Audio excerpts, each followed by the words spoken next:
ഞാൻ 2016 ഡിസ്കിറ്റിൽ വന്നപ്പം ഈ ഒരു ഫ്യൂൽ സ്റ്റേഷൻ മാത്രമേ ഇവിടെ ഉണ്ടായിരുന്നുള്ളൂ. പോകുന്ന വഴി ഹുന്ദറിൻ്റെ അടുത്തുനിന്ന് സംഗീത ശ്രീധരനെ കണ്ടുമുട്ടി. പുള്ളിക്കാരത്തി ഒരു ഹൈവേ കിങ് ക്ലബ് മെമ്പർ കൂടിയാണ്.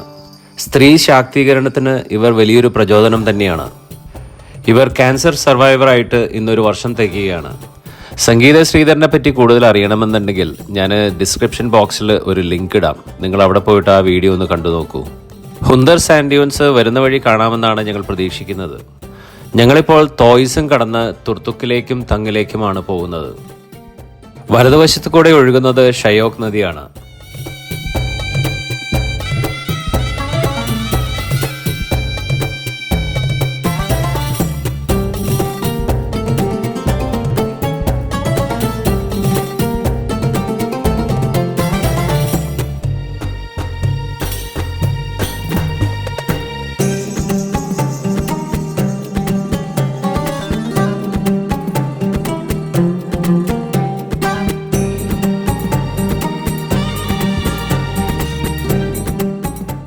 മലയുടെ മേലെ നിന്നും താഴെ വീണ് കിടക്കുന്ന പാറകൾ നിങ്ങൾക്ക് കാണാം.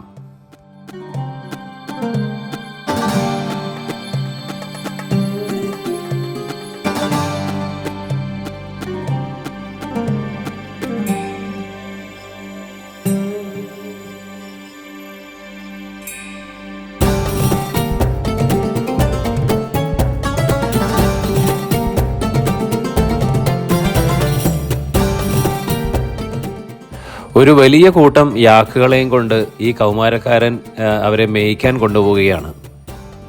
ഞങ്ങൾക്ക് വഴി തരാൻ വേണ്ടി ഈ യാക്കുകളെ അവൻ ചവിട്ടിയും തല്ലിയും ഇടയ്ക്ക് നുള്ളിയും ഇടയ്ക്ക് വാലൊക്കെ വളച്ച് ഒക്കെ ശ്രമിച്ചു നോക്കുന്നുണ്ട്. നേരിയ വഴിയായതുകൊണ്ട് തന്നെ അവൻ്റെ ഒരു പണിയും ഈ യാക്കുകളുടെ അടുത്ത് നടക്കുന്നില്ല. ഞങ്ങൾ അവൻ്റെ അടുത്ത് സമാധാനമായിട്ട് ഇരിക്കാൻ വേണ്ടി വിൻഡോ ഒക്കെ തുറന്ന് പറഞ്ഞു. അതിനുശേഷം ഞങ്ങൾ മെല്ലനെ ആ കൂട്ടങ്ങളുടെ കൂടെ കുറേ ദൂരം അങ്ങനെ തന്നെ പോയി. തുർത്തുക്കിന് ശേഷമുള്ള ത്യാക്ഷി ചെക്ക് പോയിന്റ് കടന്ന് ഞങ്ങൾ തങ്ങിലേക്ക് നീങ്ങി. നമ്മൾ നിൽക്കുന്നതാണ് തങ്. ഇതാണ് ഇന്ത്യയിലെ നോർത്തേൺ മോസ്റ്റ് വില്ലേജ്. മറുവശത്ത് പാകിസ്ഥാനി സൈഡിലുള്ള ഗ്രാമമാണ് ഫർണു. ഇവിടെ ഉണ്ടായിരുന്ന ഗ്രാമങ്ങൾ 16th and 17th ഡിസംബർ 1971 രാത്രികളിൽ ലൈൻ ഓഫ് കൺട്രോളായി ഒരു ഭാഗത്ത് ഇന്ത്യയും മറുഭാഗത്ത് പാകിസ്ഥാനുമായി തിരിച്ചു.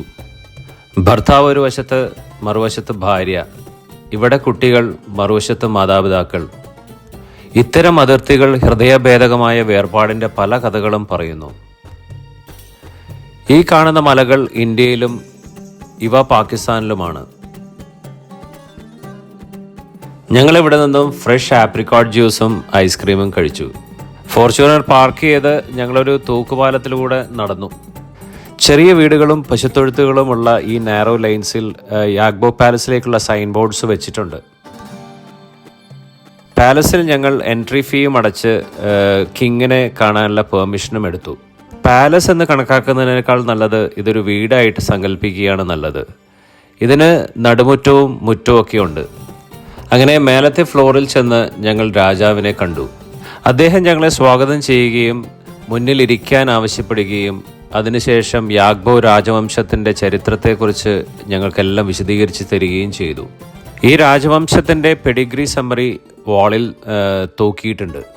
നേരത്തെ സൂചിപ്പിച്ച 17 ഡിസംബർ 1971 രാത്രിയിൽ കുടുംബങ്ങൾ 2 സ്ഥലത്തായിട്ട് മാറിപ്പോയ വേർപാടിൻ്റെ കഥകൾ രാജാവ് തന്നെ പങ്കുവച്ചു. ഇദ്ദേഹം ഇതുവരെയായിട്ടും പാകിസ്ഥാനിൽ പോയി തൻ്റെ കുടുംബാംഗങ്ങളെ കണ്ടിട്ടില്ല. എന്നാലും ബന്ധങ്ങൾ നിലനിർത്തുന്നുണ്ട് എന്നാണ് ഞങ്ങളുടെ അടുത്ത് പറഞ്ഞത്. ഈ രാജവംശത്തിലെ 47ാമത്തെ രാജാവിനെയാണ് ഞങ്ങൾ കാണുന്നത്. അദ്ദേഹത്തിൻ്റെ പേര് യാഗ്ബോ മുഹമ്മദ് ഖാൻ കച്ചോ എന്നാണ്. ബാൾട്ടി ഭാഷയിൽ കച്ചോ എന്നാൽ രാജ എന്നാണ്. യാബ്ഗോ സാമ്രാജ്യം അഫ്ഗാനിസ്ഥാൻ മുതൽ വെസ്റ്റേൺ ടർക്കിസ്ഥാൻ വരെ സ്പ്രെഡ് ചെയ്ത് കിടക്കുകയായിരുന്നു. ഈ വെസ്റ്റേൺ ടർക്കിസ്ഥാൻ ഇപ്പോഴത്തെ ചൈനയുടെ ഒരു ഭാഗമാണ്. ഖപ്ലു ആയിരുന്നു ഇവരുടെ തലസ്ഥാനം. ഇവർ ഖാസ് ഗോത്രങ്ങളുടെ ഭാഗമായിരുന്നു. 12ാമത്തെ രാജയായിരുന്ന ബെഗ് മന്താൾ ഇന്നത്തെ ടിബറ്റിൻ്റെ ഭാഗമായ ബൾട്ടിസ്ഥാൻ 9ാം നൂറ്റാണ്ടിൽ കീഴടക്കി.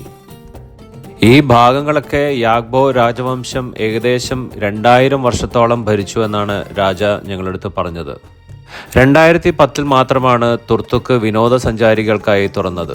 ഇവിടെ എത്തുന്ന പല വിനോദസഞ്ചാരികൾക്കും യാഗ്ബോ രാജവംശത്തെക്കുറിച്ചോ അതിൻ്റെ ചരിത്രത്തെക്കുറിച്ചോ അറിയില്ലെന്നും മനസ്സിലാക്കാൻ കൊട്ടാരം സന്ദർശിക്കാൻ വിനോദസഞ്ചാരികളെ ക്ഷണിക്കുന്നുവെന്നും രാജാവ് ഞങ്ങളോട് പറഞ്ഞു. ഞങ്ങൾക്കിതൊരു വളരെ ഹംബ്ലിംഗ് എക്സ്പീരിയൻസ് ആയിരുന്നു. തുർത്തുക്കിൽ നിന്നും ലഞ്ച് കഴിച്ചതിന് ശേഷം ഹുന്ദർ സാൻഡ് ഡ്യൂൺസിലേക്ക് ഞങ്ങൾ പുറപ്പെട്ടു. വഴിയിൽ മണൽക്കാറ്റുകൾ കണ്ടു തുടങ്ങി.